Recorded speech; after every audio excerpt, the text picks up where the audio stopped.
I just finished reading Lily King's Heart the Lover, and in this video I'm going to talk about how the story presents the past, the present, and the future as being inseparable from each other, all wrapped in an incredible decade-spanning, books-spanning love story. I discovered Lily King in 2020 with Writers and Lovers, back when Lauren Graham had Twitter. She did a post on it, and I was like, I love Lauren. That sounds like an amazing title. And I was just completely blown away by the story of Casey Peabody, who is a writer, and she's stuck in a love triangle. And it was just one of the most delicious books. And I've been reading more of her stuff since then. Euphoria was fabulous, also a love triangle. And when I saw that we had Heart the Lover come out this year, I thought, oh my God, I can't wait. And it does not disappoint. It is in fact following Casey, our Writers and Lovers protagonist, but this book is a sandwich. We have the beginning of this book, then we have everything that happens in Writers and Lovers, and then we have the end of this book, which is just such an interesting way to bring us through the story of Casey. And as the book ends, Casey is remembering a panel that she did with a philosopher. And this philosopher said that she was thinking about time in two ways. One of them was presentism, in which there was only the now. Nothing else mattered.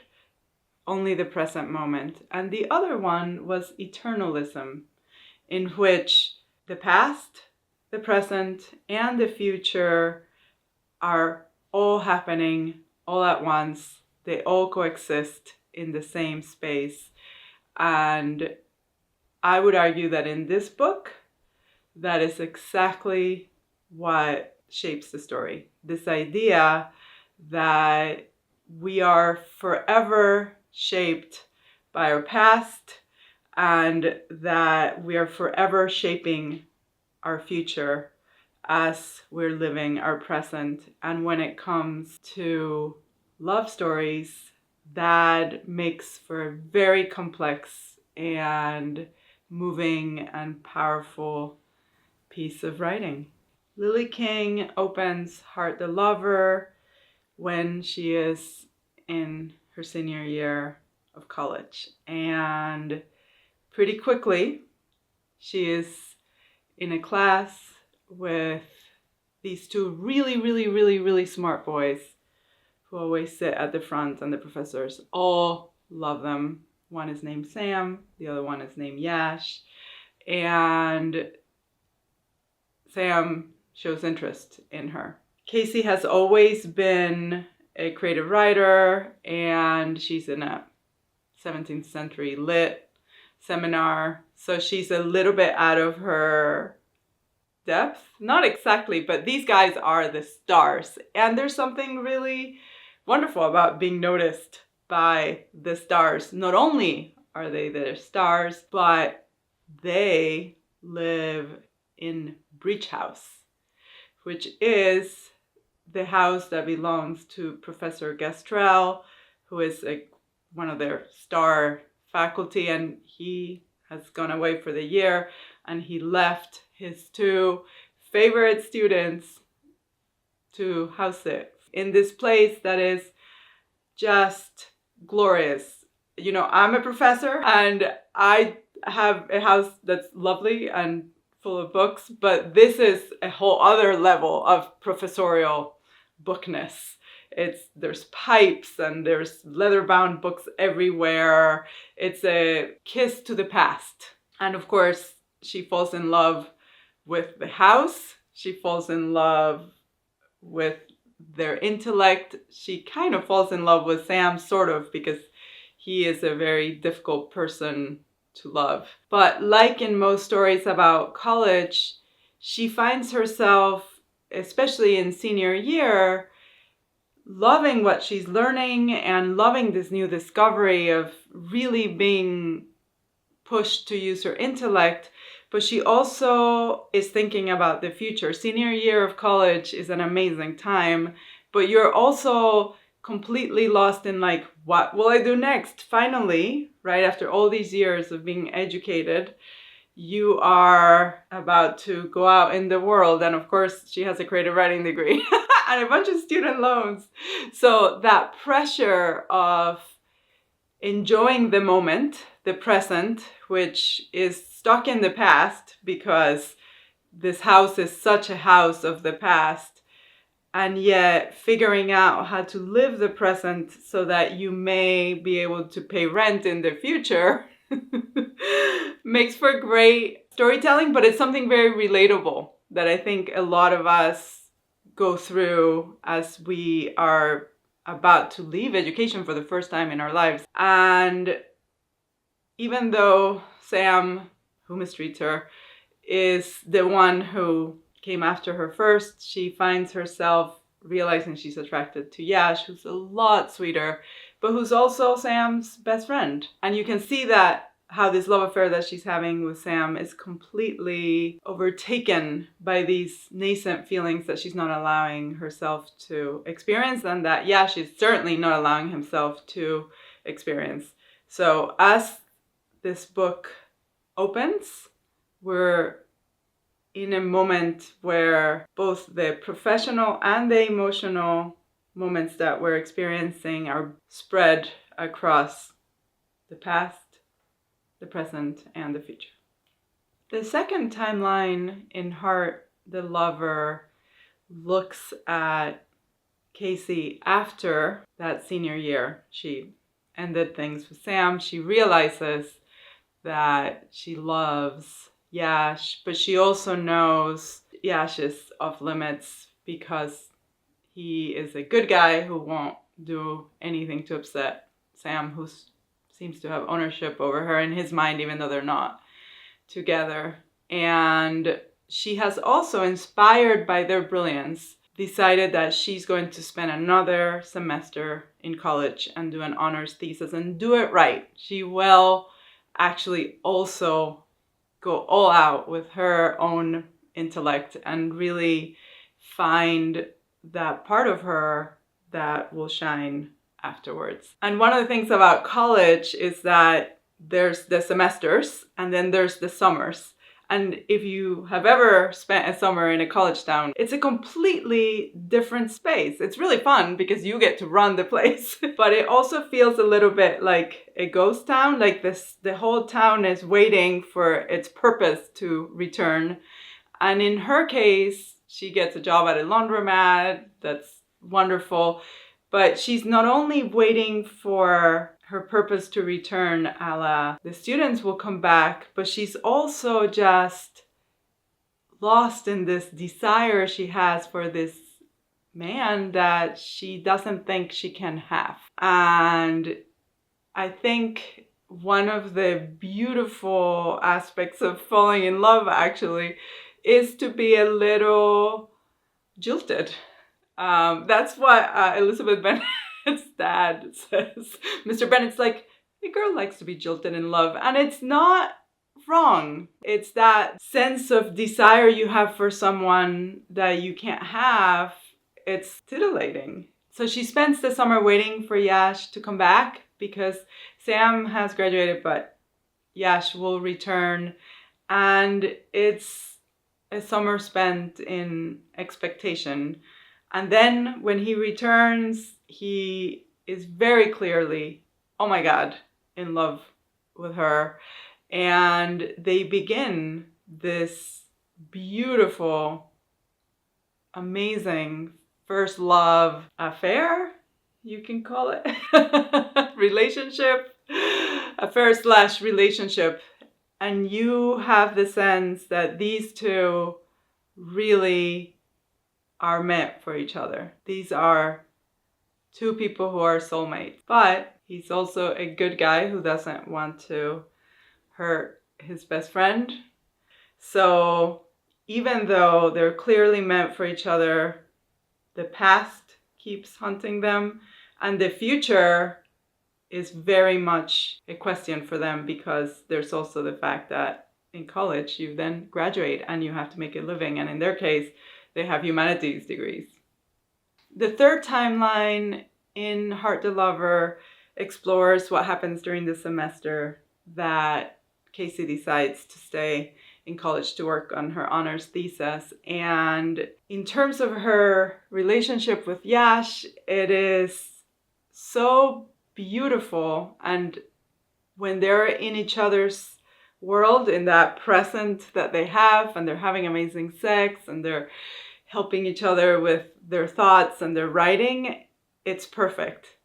Again, you can see how this is a love that should work. However, there are all these reminders of their past that complicate the possibility that they will have a future together. They're both taking a class with Professor Gastrell, which means they get to go to the Breach House. As they are revisiting the place where they fell in love, they're also revisiting the place where she was with Sam.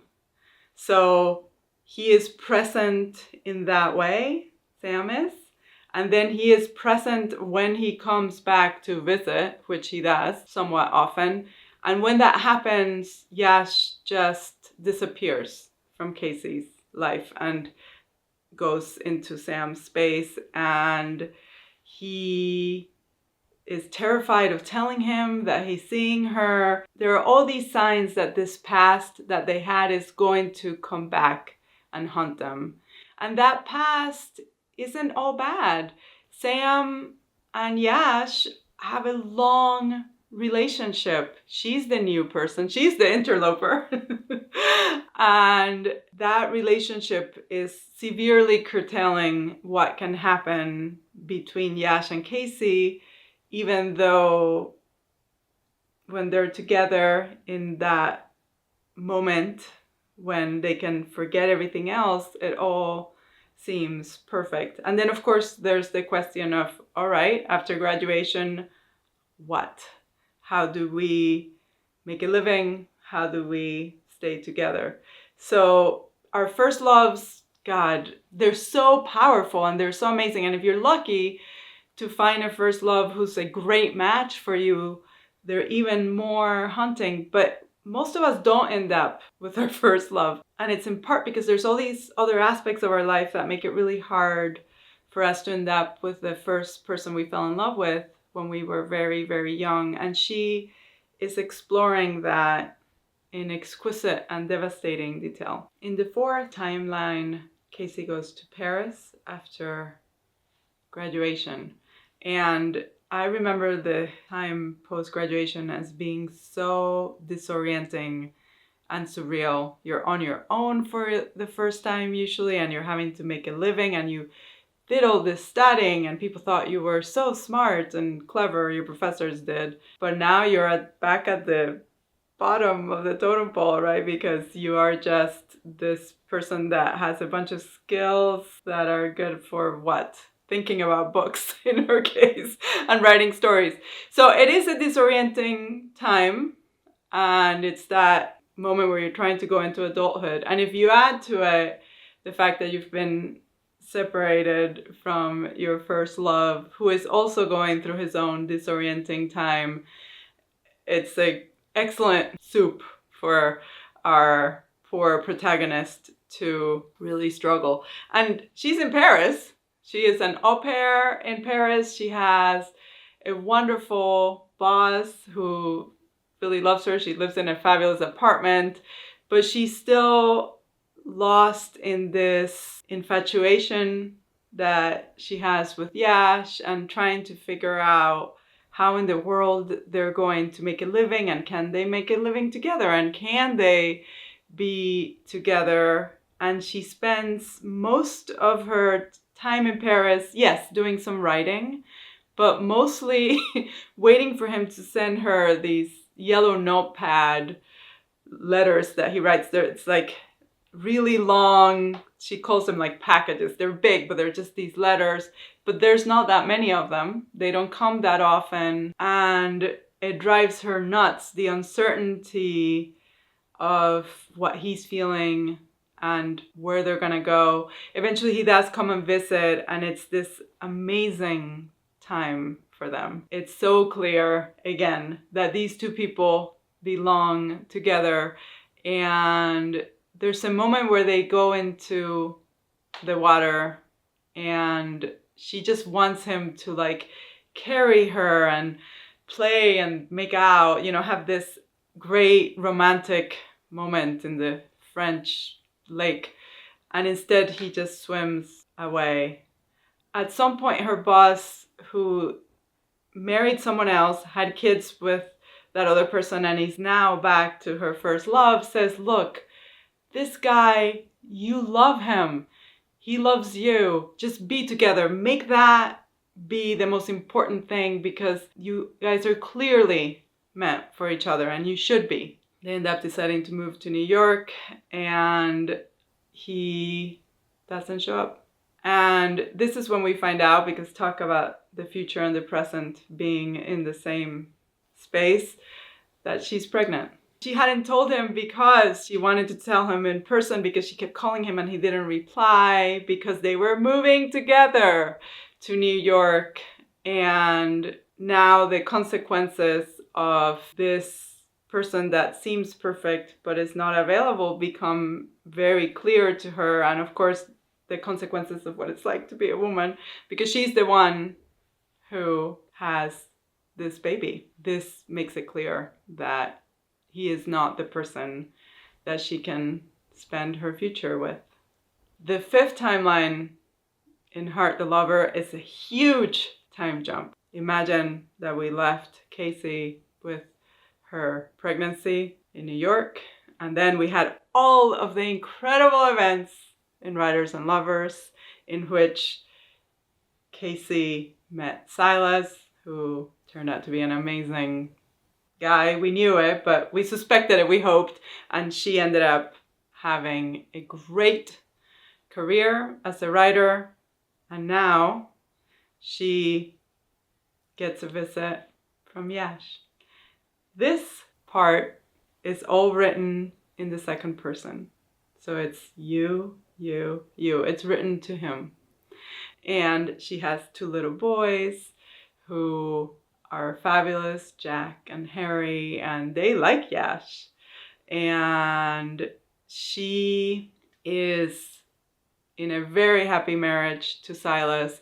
So there's no sense that she's gonna cheat on Silas with Yash, none of that. But first of all, she doesn't know why he's there. She can't figure it out.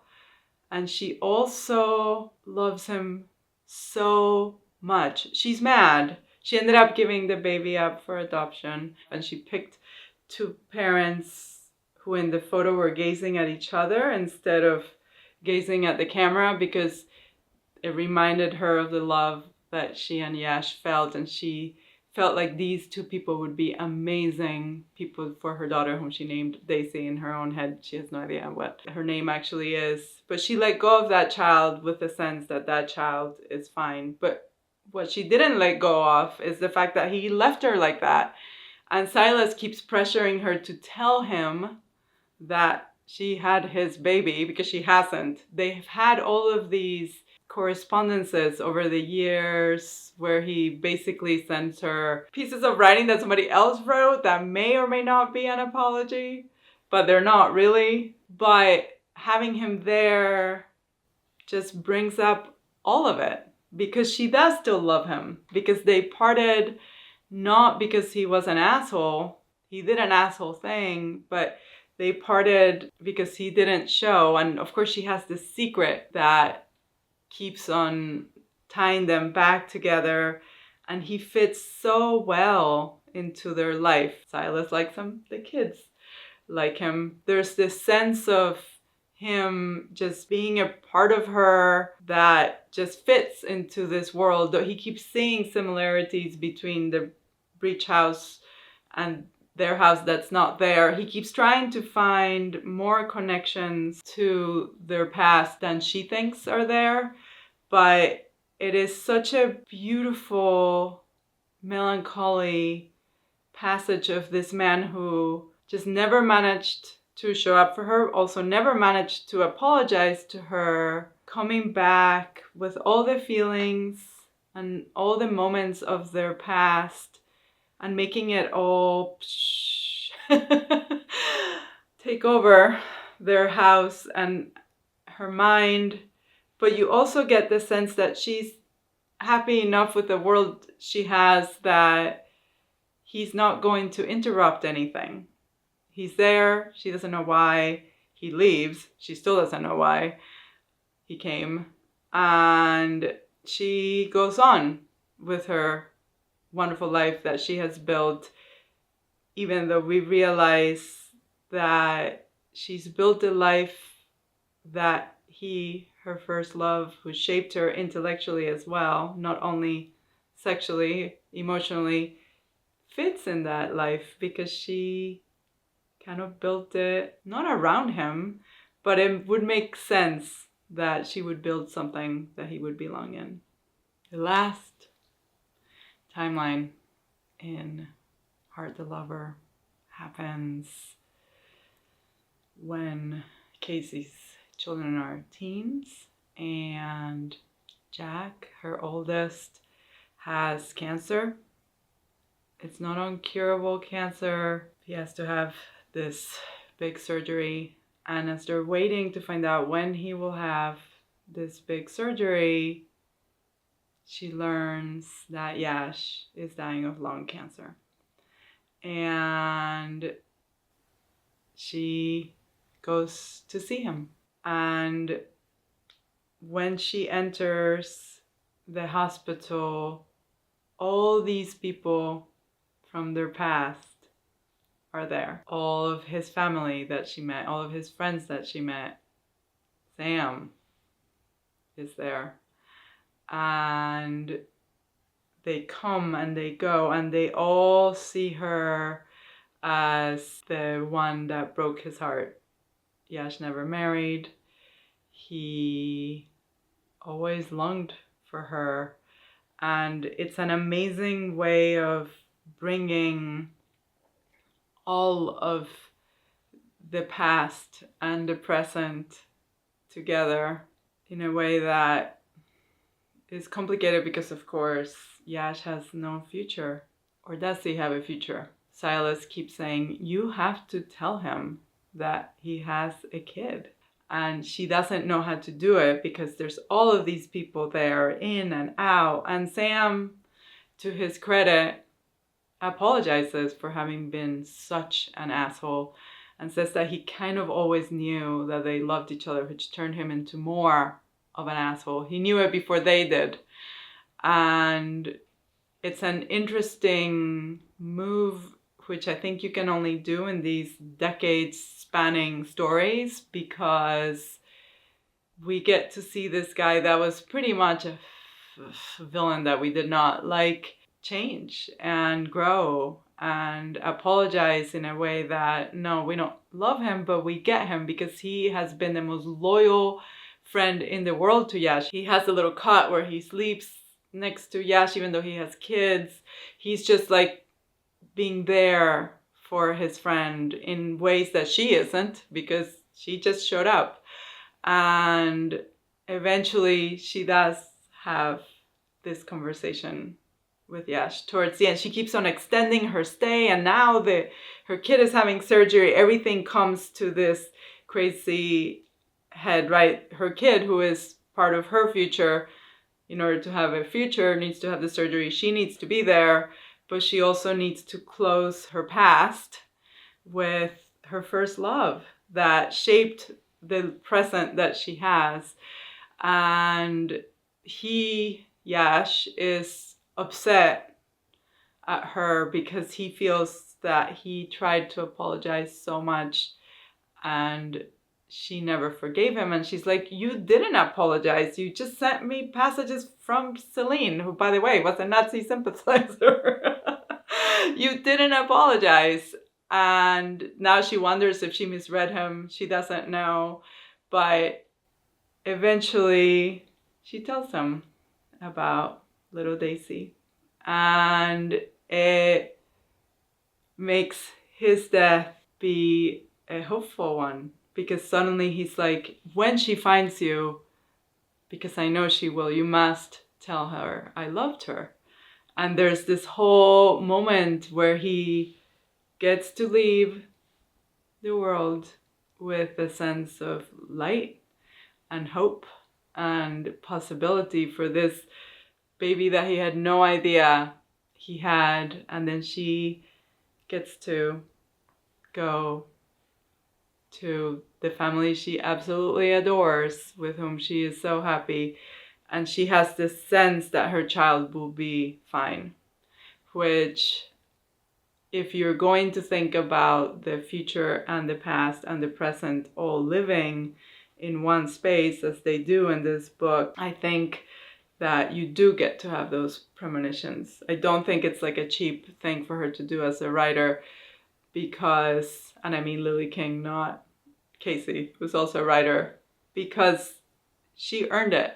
Thank you for watching this video about Heart the Lover. Lily King is one of my favorite writers working today. I think she really does the upmarket thing with so much love and grace. She just hits that mark where you're getting all the feelings happening, but it's also very smart and philosophical, and the character development is incredible, and the prose is great. To me, she has it all. But let me know, what were your thoughts on Heart the Lover? What were your thoughts on this analysis?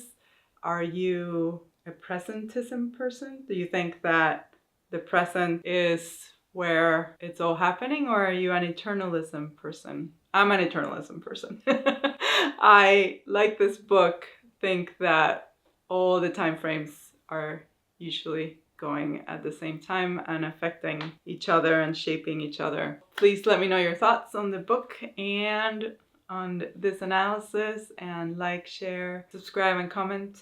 And as always, stay big-hearted.